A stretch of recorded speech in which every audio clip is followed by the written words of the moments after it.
بسم اللہ الرحمن الرحیم نحمدہ ونصلی علی رسولہ الکریم اما بعد فاعوذ باللہ من الشیطان الرجیم بسم اللہ الرحمن الرحیم نبی صلی اللہ علیہ وآلہ وسلم کی مدینہ ہجرت کے دوران پیش آنے والے واقعات ہم بیان کریں گے آج۔ واقعہ نمبر 1، صحیح بخاری میں حضرت ابوبکر صدیق رضی اللہ عنہ سے مروی ہے کہ انہوں نے فرمایا، ہم لوگ غار سے نکل کر رات بھر اور دن میں دوپہر تک چلتے رہے۔ جب ٹھیک دوپہر کا وقت ہو گیا، راستہ خالی ہو گیا اور کوئی گزرنے والا نہ رہا تو ہمیں ایک لمبی چٹان دکھائی دی جس کے سائے پر دھوپ نہیں آئی تھی۔ ہم وہیں اتر پڑے۔ میں نے اپنے ہاتھ سے نبی صلی اللہ علیہ وآلہ وسلم کے سونے کے لیے ایک جگہ برابر کی اور اس پر ایک پوستین بچھا کر گزارش کی کہ اے اللہ کے رسول صلی اللہ علیہ وآلہ وسلم، آپ سو جائیں اور میں آپ کے گرد و پیش کی دیکھ بھال کیے لیتا ہوں۔ آپ صلی اللہ علیہ وآلہ وسلم سو گئے اور میں آپ صلی اللہ علیہ وآلہ وسلم کے گرد و پیش کی دیکھ بھال کے لیے نکلا۔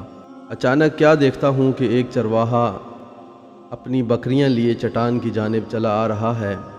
وہ بھی اس چٹان سے وہی چاہتا تھا جو ہم نے چاہا تھا۔ میں نے اس سے کہا، اے جوان، تم کس کے آدمی ہو؟ اس نے مکہ یا مدینہ کے کسی آدمی کا ذکر کیا۔ میں نے کہا، تمہاری بکریوں میں کچھ دودھ ہے؟ اس نے کہا، ہاں۔ میں نے کہا، دھو سکتا ہوں؟ اس نے کہا، ہاں۔ اور ایک بکری پکڑی۔ میں نے کہا، ذرا تھن کو مٹی، بال اور ٹنکے وغیرہ سے صاف کر لو۔ پھر اس نے ایک کاب میں تھوڑا سا دودھ دویا اور میرے پاس ایک چرمی لوٹا تھا جو میں نے رسول اللہ صلی اللہ علیہ وآلہ وسلم کے پینے اور وضو کرنے کے لیے رکھ لیا تھا۔ میں نبی صلی اللہ علیہ وآلہ وسلم کے پاس آیا لیکن گوارا نہ ہوا کہ آپ کو بیدار کروں۔ چنانچہ جب آپ بیدار ہوئے تو میں آپ کے پاس آیا اور دودھ پر پانی انڈھیلا یہاں تک کہ اس کا نچلا حصہ ٹھنڈا ہو گیا۔ اس کے بعد میں نے کہا، اے اللہ کے رسول صلی اللہ علیہ وآلہ وسلم، پی لیجئے۔ آپ صلی اللہ علیہ وآلہ وسلم نے پیا یہاں تک کہ میں خوش ہو گیا۔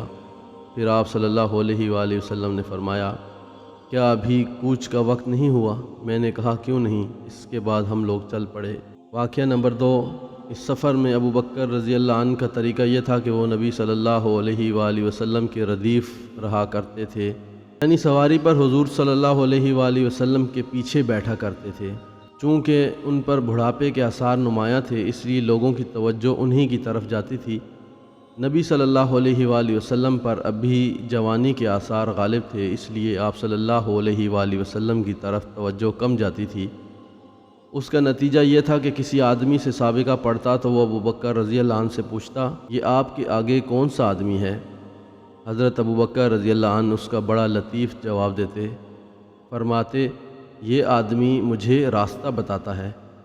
اس سے سمجھنے والا سمجھتا کہ وہ یہی راستہ مراد لے رہے ہیں، حالانکہ وہ خیر کا راستہ مراد لیتے تھے۔ واقعہ نمبر 3، اسی سفر میں آپ صلی اللہ علیہ وآلہ وسلم کا گزر معبد خزاعیہ کے خیمے سے ہوا۔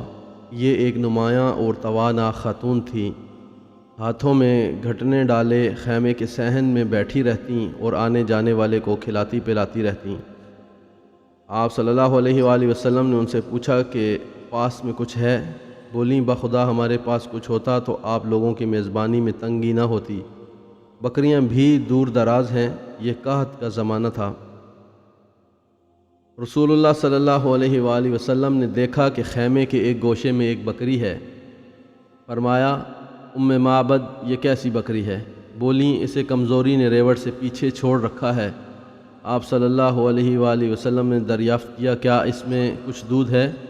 بولیں، وہ اس سے کہیں زیادہ کمزور ہے، یعنی کہ اس میں دودھ نہیں ہے، اجازت ہے کہ اس سے دودھ نکال لوں؟ بولی، ہاں، میرے ماں باپ تم پر قربان، اگر تمہیں اس میں دودھ دکھائی دے رہا ہے تو ضرور دھو لو۔ اس گفتگو کے بعد اچھا سامعین، یہاں پر آپ یہ بات مد نظر رکھیے کہ ابھی تک معبد کو یہ پتہ نہیں ہے کہ یہ جس ہستی سے محو گفتگو ہیں وہ کون سی ہستی ہے۔ تاہم یہ تاریخ میں یہ باتیں معبد کی زبانی بھی روایت شدہ ہیں، اس لیے یہاں پر لکھا گیا ہے۔ لیکن یہ کہانی کی صورت میں ہے، اس لیے پہلے مصنف نے یہ بات نہیں بتائی کہ معبد آپ صلی اللہ علیہ وسلم کو جانتی تھیں یا نہیں جانتی تھیں، تو وہ پوری کہانی بیان کر رہے ہیں جیسے کہ واقعات پیش آئے۔ گفتگو کے بعد رسول اللہ صلی اللہ علیہ وآلہ وسلم نے اس بکری کے تھن پر ہاتھ پھیرا، اللہ کا نام لیا اور دعا کی۔ بکری نے پاؤں پھیلا دیے، تھن میں بھرپور دودھ اتر آیا۔ آپ صلی اللہ علیہ وآلہ وسلم نے معبد رضی اللہ عنہ کا ایک بڑا سا برتن لیا جو ایک جماعت کو آسودہ کر سکتا تھا، اور اس میں اتنا دوہا کہ جھاگ اوپر آ گیا۔ پھر معبد کو پلایا، وہ پی کر شکم سیر ہو گئیں، تو اپنے ساتھیوں کو پلایا، وہ بھی شکم سیر ہو گئے، تو خود پیا۔ پھر اسی برتن میں دوبارہ اتنا دودھ دوہا کہ برتن بھر گیا، اور اسے معبد کے پاس چھوڑ کر آگے چل پڑے۔ تھوڑی ہی دیر گزری تھی کہ ان کے شوہر ابو معبد رضی اللہ عنہ اپنی کمزور بکریوں کو جو دبلے پن کی وجہ سے مریل چال چل رہی تھیں، ہانکتے ہوئے آ پہنچے۔ دودھ دیکھا تو حیرت میں پڑ گئے، پوچھا یہ تمہارے پاس کہاں سے آیا؟ جب کہ بکریاں دور دراز تھیں اور گھر میں دودھ دینے والی بکری نہ تھی۔ بولیں بخدا کوئی بات نہیں سوائے اس کے کہ ہمارے پاس سے ایک بابرکت آدمی گزرا جس کی ایسی اور ایسی بات تھی اور یہ حال تھا۔ ابو معبد نے کہا یہ تو وہی صاحب قریش معلوم ہوتا ہے جسے قریش تلاش کر رہے ہیں، ذرا اس کی کیفیت تو بیان کرو۔ اس پر معبد نے نہایت دلکش انداز سے آپ صلی اللہ علیہ وآلہ وسلم کے اوصاف و کمالات کا ایسا نقشہ کھینچا کہ گویا سننے والا آپ صلی اللہ علیہ وآلہ وسلم کو اپنے سامنے دیکھ رہا ہے۔ کتاب کے آخر میں یہ اوصاف درج کیے جائیں گے۔ یہ اوصاف سن کر ابو معبد نے کہا واللہ یہ تو وہی صاحب قریش ہے جس کے بارے میں لوگوں نے قسم قسم کی باتیں بیان کی ہیں۔ میرا ارادہ ہے کہ آپ صلی اللہ علیہ وآلہ وسلم کی رفاقت اختیار کروں، اور کوئی راستہ ملا تو ایسا ضرور کروں گا۔ ادھر مکے میں ایک آواز ابھری جسے لوگ سن رہے تھے مگر اس کا بولنے والا دکھائی نہیں پڑ رہا تھا۔ اس کا ترجمہ کچھ یوں ہے، اللہ رب العرش ان دو رفیقوں کو بہترین جزا دے جو معبد رضی اللہ عنہ کے خیمے میں نازل ہوئے۔ وہ دونوں خیر کے ساتھ اترے اور خیر کے ساتھ روانہ ہوئے، اور جو محمد صلی اللہ علیہ وآلہ وسلم کا رفیق ہوا وہ کامیاب ہوا۔ ہائے قصی، اللہ نے اس کے ساتھ کتنے بے نظیر کارنامے اور سرداریاں تم سے سمیٹ لیں۔ بنو کعب کو ان کی خاتون کی قیام گاہ اور مومنین کی نگہداشت کا پڑاؤ مبارک ہو۔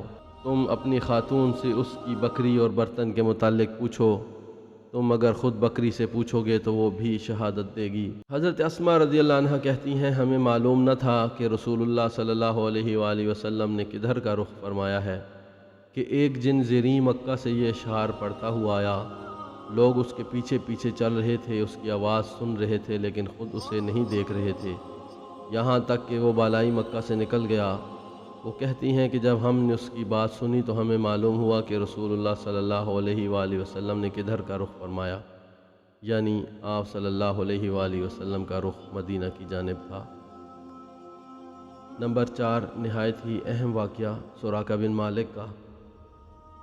راستے میں سراقہ بن مالک نے تعاقب کیا اور اس واقعے کو خود سراقہ رضی اللہ عنہ نے بیان کیا ہے، جو کہ بعد میں مسلمان ہو گئے تھے۔ وہ کہتے ہیں میں اپنی قوم بنی مزلج کی ایک مجلس میں بیٹھا تھا کہ اتنے میں ایک آدمی ہمارے پاس کھڑا ہوا اور ہم بیٹھے تھے۔ اس نے کہا اے سراقہ، میں نے ابھی ساحل کے پاس چند افراد دیکھے ہیں، میرا خیال ہے کہ یہ محمد صلی اللہ علیہ وآلہ وسلم اور ان کے ساتھی ہیں۔ سراقہ کہتے ہیں کہ میں سمجھ گیا یہ وہی لوگ ہیں، لیکن میں نے اس آدمی سے کہا کہ یہ وہ لوگ نہیں ہیں بلکہ تم نے فلاں اور فلاں کو دیکھا ہے جو ہماری آنکھوں کے سامنے سے گزر کر گئے ہیں۔ پھر میں مجلس میں کچھ دیر تک ٹھہرا رہا، اس کے بعد اٹھ کر اندر گیا اور اپنی لونڈی کو حکم دیا کہ وہ میرا گھوڑا نکالے اور ٹیلے کے پیچھے روک کر میرا انتظار کرے۔ ادھر میں نے اپنا نیزہ اٹھایا اور گھر کے پچھواڑے سے باہر نکلا۔ لاٹھی کا ایک سرا زمین پر گھسٹ رہا تھا اور دوسرا اوپری سرا نیچے کر رکھا تھا۔ اس طرح میں اپنے گھوڑے کے پاس پہنچا اور اس پر سوار ہو گیا۔ میں نے دیکھا کہ وہ حسب معمول مجھے لے کر دوڑ رہا ہے، یہاں تک کہ میں ان کے قریب آ گیا۔ اس کے بعد گھوڑا مجھ سمیت پھسلا اور میں اس سے گر گیا۔ میں نے اٹھ کر ترکش کی طرف ہاتھ بڑھایا اور پانسے کے تیر کو نکال کر یہ جاننا چاہا کہ میں انہیں ضرر پہنچا سکوں گا یا نہیں۔ سامعین، آپ کو اس بات یہاں پر یہ بتانا چاہوں گا کہ اس وقت کے لوگ ایسے تیروں سے فال نکالا کرتے تھے کہ یہ کام جو میں کرنے جا رہا ہوں وہ صحیح ہے یا نہیں ہے، میرے حق میں ہوگا یا نہیں۔ تو سراقہ کہتے ہیں تو وہ تیر نکلا جو مجھے ناپسند تھا، لیکن میں نے تیر کی نافرمانی کی اور گھوڑے پر سوار ہو گیا۔ وہ مجھے لے کر دوڑنے لگا، یہاں تک کہ جب میں رسول اللہ صلی اللہ علیہ وآلہ وسلم کی قرأت سن رہا تھا اور آپ التفات نہیں فرماتے تھے، جب کہ ابوبکر رضی اللہ عنہ بار بار مڑ کر دیکھ رہے تھے، تو میرے گھوڑے کے اگلے دونوں پاؤں زمین میں دھنس گئے، یہاں تک کہ گھٹنوں تک جا پہنچی اور میں اس سے گر گیا۔ پھر میں نے اسے ڈانٹا تو اس نے اٹھنا چاہا، لیکن وہ اپنے پاؤں بمشکل نکال سکا۔ بہرحال جب وہ سیدھا کھڑا ہوا تو اس کے پاؤں کے نشان سے آسمان کی طرف دھوئیں جیسا غبار اڑ رہا تھا۔ میں نے پھر پانسے کی تیر سے قسمت معلوم کی اور پھر وہی تیر نکلا جو مجھے ناپسند تھا۔ اس کے بعد میں نے امان کے ساتھ انہیں پکارا تو وہ لوگ ٹھہر گئے اور میں اپنے گھوڑے پر سوار ہو کر ان کے پاس پہنچا۔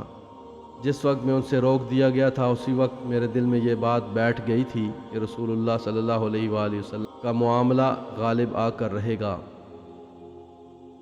چنانچہ میں نے آپ صلی اللہ علیہ وآلہ وسلم سے کہا کہ آپ صلی اللہ علیہ وآلہ وسلم کی قوم نے آپ کے بدلے دیت کا انعام رکھا ہے، اور ساتھ ہی میں نے لوگوں کے عزائم سے آپ صلی اللہ علیہ وآلہ وسلم کو آگاہ کیا اور توشہ اور ساز و سامان کی بھی پیشکش کی، مگر انہوں نے میرا کوئی سامان نہیں لیا اور نہ مجھ سے کوئی سوال کیا، صرف اتنا کہا کہ ہمارے متعلق رازداری برتنا۔